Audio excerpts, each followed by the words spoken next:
I'm Vin. I'm Sori. This is Circling the Drain by the band Admiral Angry for the big homie Jaden. Circling the drain? There you go. For timely topical... That's so gross sounding. Alright.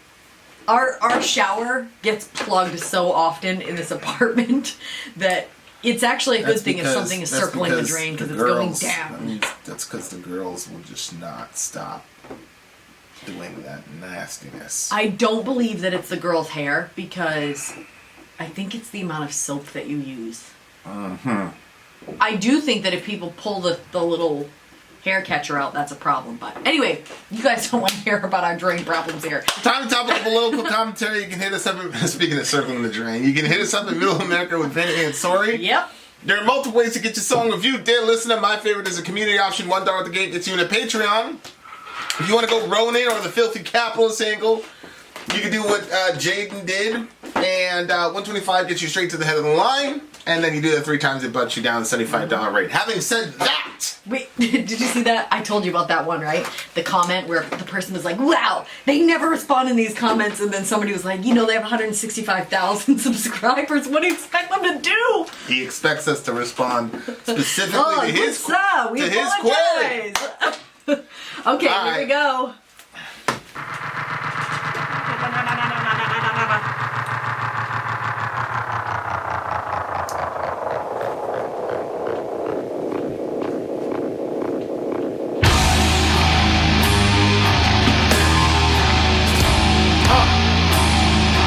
Said this was sludge.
Talk to him, brother minister. Yikes. Yo. That guitarist. Man, I wish I was brave enough to do riffs like that, man. What do you mean brave enough? It's this thing that happens in my head where I'm like, yo, that's not gonna be heavy enough. You know what I'm saying? It's just like, yo, that's not gonna be, cause like, you know, whatever. So like, if I put the riff together, I'm like, yo, I want it to be the heaviest shit in the world, bro. Well, at least try. Yeah, you know what I mean? But like this, it's heavy as hell. I mean, like the way that I know. Get the headphones out of the thingamajiggy. Like the way that this guitar is, especially that part right here. Yeah, it was. So a little slowdown. Not really much build up for the rising action. They just let the ring out happen, and then he starts. Yeah, it was really heavy. Hard, bro. Yeah. It's such a hard, like, this guitarist is like, he's insane. You know, like, I'm gonna listen to this a lot downstairs and just like. Really? I'm gonna try to learn this song, and then, you know, that'll give me a template to work off of. It was pretty soft. Because the musicianship was just so crazy and heavy, and it was very subdued. There wasn't a lot of this. Yeah. You know, which, yeah. It was just like grinding you into the ground. Like, It was, but I didn't actually feel that because the lyrics were like, oh my gosh. Yeah, this actually reminded me of BM Fan. Not the lyrical content, but the vocal style. Oh, really? It's like anytime BM Fan does a request of a song or whatever, it's usually this type of vocal style. Oh, yeah. But yeah, I guess this is a song about drugs, huh? Oh gosh, I was just thinking about, you know, the different people that we've been friends with over the years that have, you know, it's pretty good. I heard there's a new stat that like more people have died in California than by COVID. That came out a couple days ago. Yeah, but go ahead. the numbers must be up higher with COVID. You know what I mean? What do you mean? The numbers of deaths for, you know, or like people overdosing, unintentional deaths and stuff because everybody's just kind of That's a good cramped point. inside, and so you're trying out probably more things and getting more brave with things and just. Over 81,000 drug overdose deaths occurred in the United States in the 12 months ending in May 2020, the highest number of overdose deaths ever recorded in a 12-month period, Boom. according to recent provisional data That's what I just said. From the CDC. Yeah, you hit it there. And they're saying drugs hit record high. Right. The disruption to daily life due to the COVID-19 pandemic has hit those with substance abuse disorder hard. Right. Because a lot of times, remember our friends, they'd venture out and they'd come down and they'd visit us at our spot, and like they also had their spots in the park, you know, but all of that is kind of like dwindling down, and even if you say, well, I don't really care about COVID, it's still affecting their friends, and so they are being affected by it, you know? Yeah. It's COVID is no joke. No. It's no joke, and it's that's one of the things that gets missed a lot in the this is one of the things that gets me about like people freaking out about the masks, because it's like that's not the issue. There's so many deeper issues on however you feel about COVID. Like I think we can all agree, and I've said this from the beginning, like this type of lifestyle is not conducive to a healthy mental state. It's really not. It's not. And if you have people that are emotionally vulnerable or chemically vulnerable, this is going to exacerbate. I'm not surprised at all. Like a lot of times when people talk about COVID, it's just very simplistic, like, oh, just stay in and blah blah blah. It's like it's not that simple, bro. You know what I'm saying? Like no. You got networks and support structures, and even there's been a lot of times when they're like, don't even have your friends over. You know what I'm saying? No, I know. Yeah. Really, really hard for a lot of people. You should cancel the holidays this year. You should. You know what I mean? It's like, oh, some people really look for. There's so many things. It's the only thing they have. Some of these people. Right. You know what I'm saying? Right. And especially, it hits the elderly, and it's like they're the ones that are most lonely. So like they're the ones that stand to lose the most if they miss a Christmas or a Thanksgiving. That could be the last one they have. Right. Right. So it's like it's just really tough for everybody. We did. We me feel a little bit emotional when I say it, but we did Halloween that one year. Yeah. And like seeing that the elderly people coming out and giving the candy, like they were so happy to see the kids. Yeah. And it bothered me because I was like, you know, we had always been told, like, because I grew up in a Christian home, it was like really strict. It was like Halloween was like you should never do it, but Christmas was something that we celebrated every year religiously. Yeah. But then when I saw the goings on of Christmas and how stressful Christmas can be, and like the way that, you know, well, they bought for me, so I have to buy for them, and you know how much money goes into all of it, and people go into debt over Christmas and stuff. But like, I don't think anybody's going into debt over Halloween. It's candy, you know. And if you don't have anything, like, it's kind of expected that you go out and the kids get to collect candy. But when we were going door to door, and like the community aspect of, you know, saying hi to your neighbors and the different people that were out walking with their kids and commenting on people's outfits, and it was really, really fun. And like, you could tell that the elderly people like just loved having the little kids coming to their door with all their little costumes and stuff. And like, I don't know, it's sad. It's sad to see like the way that everything is, and it doesn't feel like it's gonna lift soon. And I think that, so like before, I wasn't super happy about COVID. Obviously losing people is difficult, and then, you know, being cooped up is hard. But after we had our baby that was born like 6 weeks ago, I've been struggling with postpartum depression on different days or different times.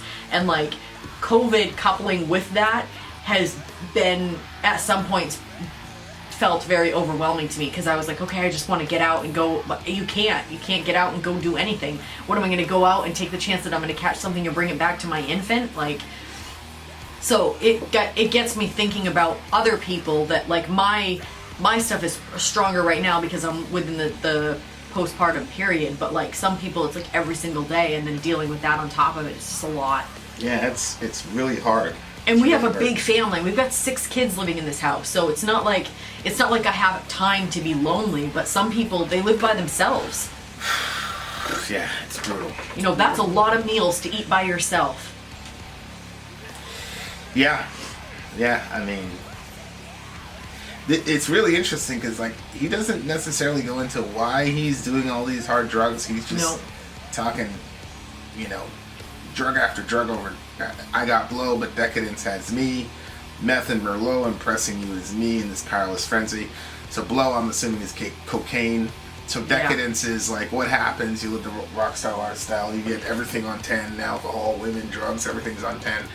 It's interesting though. He says, I got blow, so he's in the possessive of the blow, but decadence has him. Mm-hmm. That's always one of the weirdest, I don't know, terrifying is probably not the right adjective, but like you have people who are addicted to substances and they know that the thing is killing them, and they'll look you in the face and say, yeah, I know. It's such a hard thing to process. Like, yo, like this person's completely surrendered himself to this chemical, and you know, there's no judgment that you can do because you don't. Just like this song, like he doesn't really go into the explanation of why he's doing all this stuff. You know, it's just, hey, I'm doing it, and boom, in the bathroom, crushing up Valium. Go ahead. Yeah, he doesn't say why, but the first verse where it says, in a world, take it inside you and break it down, you take me so seriously. You're afraid of my disfigured, painless ways. You can't pour blood over my head to cover up how I really bleed. Shoot me dead with my sunglasses on. Like, it sounds like he's pain. Deeply pain. Yeah, I mean, everybody's in pain, right? Like. Well, this sounds like some next level shit to me. Yeah, it's like how did you get there? It's not a criticism of the song. The song is really provocative because he's just going line by line all these drugs he's doing. The circus is back in town. I know where to go. Anesthetic overdose, desensitized my own life with no useful memory. I'm resentful, fried, and out of dope, counting on accidents to get me by getting high. Okay, that's sad. No useful memory.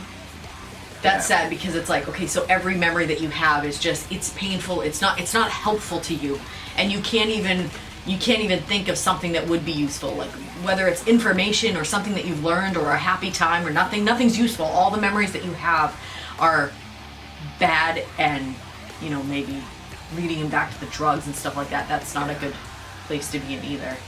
I've been crashing since the day I learned to drive. That's a good line. Yep. It's a really, really, Yeah, really it good was. line. Yeah, it really was. good line. But counting on accidents to get me by. Yeah, what did he mean, counting on accidents? I don't know. Maybe he was connecting it to the car crash metaphor. Well, yeah, he definitely is. Basically saying, hey, maybe one day I'll die in a car accident. This will be all over. That's what I got out of it. That he's counting on it to get him by. You know, the idea that he could die in an accident, I think he's saying that gets him.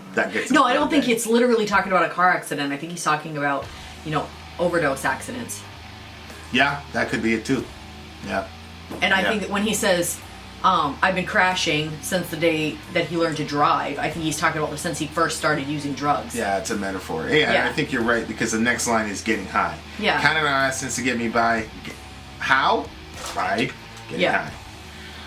And it's really interesting because that by really functions for both sentences, right? Mm-hmm. Counting on accidents to get me by getting high. Yeah. Smart. I see what you did there, Mr.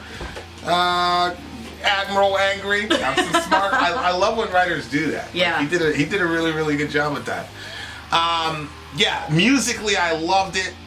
It was a very challenging song to me as a guitarist. It's like step out of your boundaries and think about different ways of what heavy actually means, because I thought this song was incredibly heavy. It's a 9.7 for me. For me, it was, yes, I totally hear you on the heaviness, but I couldn't get past what it felt like inside of me when I was hearing all of it. And there's that girl that we were friends with, and she was, I don't want to say too much. She was smart as hell, and she was on drugs. Actually, she's the one that ended up there was stolen shit in my car because of her. Yep. Yeah, just smart, wicked smart girl. Very intelligent. She really could have done so much, and maybe she still will. Maybe she'll be able to get off the drugs and be able to really whatever.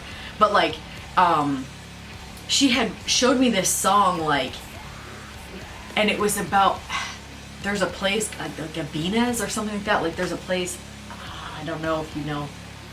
But anyway, there's a song, and it was talking about using drugs in this certain place. But this kind of reminded me of her, and kind of reminded me of that other song that it's kind of like a poppy type of song.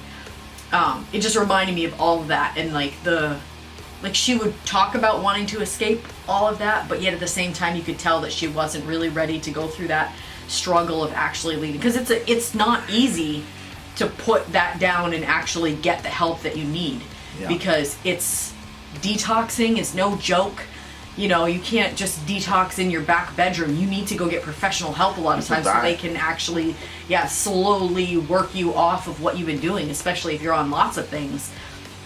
But a lot of people are able to stop because of the influence of having children. Yeah. But anyway, that doesn't always work for everybody. But that's who it made me think of. So as the song was going, it was just sad to me, because I was just thinking about her in different situations and seeing, sometimes people would come in and they would look like they were healthier and they were doing better, and they could, the conversation that they were having, you could tell that they hadn't used as much that day. And then other times they would come in and they were so I say low, but they were actually high, but they seemed so low. The drug had just taken over them so much. Yeah. And it was absolutely heartbreaking to see them kind of slurring-ish, sort of slow, and lounging all over everything in there and not being able to just function, and wanting so badly to take that addiction from them and help them, but they have to get to that point on their own. We were willing to help them whatever they needed if they were ready, and anytime they took a smidge of a step in the right direction, we'd jump in there and help them and get them. Even a lot of times they wouldn't go through with it, but we still would try hell, because we wanted to see their lives bettered and stuff like that. But that's what it made me think of all that. For me, it was a really tough song because of just thinking about all of those people. And obviously our lives are different now, so we don't see those friends anymore, and I wonder where they are, what they're doing, if they're okay. You know, there are some of them that we know are doing much better now, and there are ones that we don't know where they are because a lot of them are off the grid. They're not like, you know, online doing all these things. They're like, just drugs have just kind of taken over. So that's tough. So for me, this one's a silent count because it was painful to hear. Yeah. So. Yeah, I hear you. They are. And I always feel like that people that watch our videos, like, you know, like that we have like a crew of villagers that are in this situation. And so even though they don't, 100%. like, some will reach out to me and tell me, hey, like, I'm not a praying person, but if you guys can pray for me, you know, there's like some people that do that, but I feel like that I know that there's a silent group of people that watch us but don't talk to us. And so, like, my heart goes out to that group of people that's struggling and, you know, watching our videos and, like, you're friends to us, even though, like, we don't know your name. Like, you watch us and we, like, I know it sounds weird, but I feel like their energy, like, when we shoot these videos or when we don't shoot the videos because stuff's going on or whatever, like, I remember that group and I'm like, oh, they want to, you know, like, something for them to watch and something, you know, for us to all kind of come together on. So shout out to you. And stick around. We love having you here. There you are, dear listener. Vin out. Sori out. Gone.